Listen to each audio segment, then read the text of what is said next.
What is up, guys? This is AC here.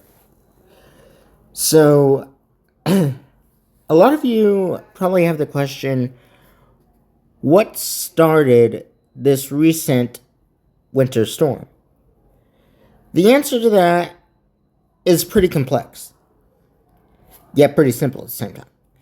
So what happened was the polar vortex and the climate change. Those interacted with each other, causing that winter storm effect.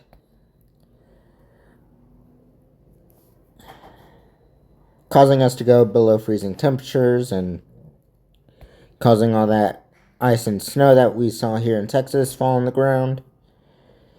But, and I'm sorry I haven't been posting in a while, I haven't been feeling good. But, I'm feeling much better now.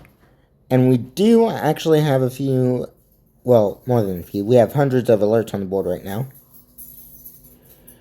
One storm-based, 151 winter, 14 non-precip, hydro 24 alerts, and marine 247 alerts. More information on those later.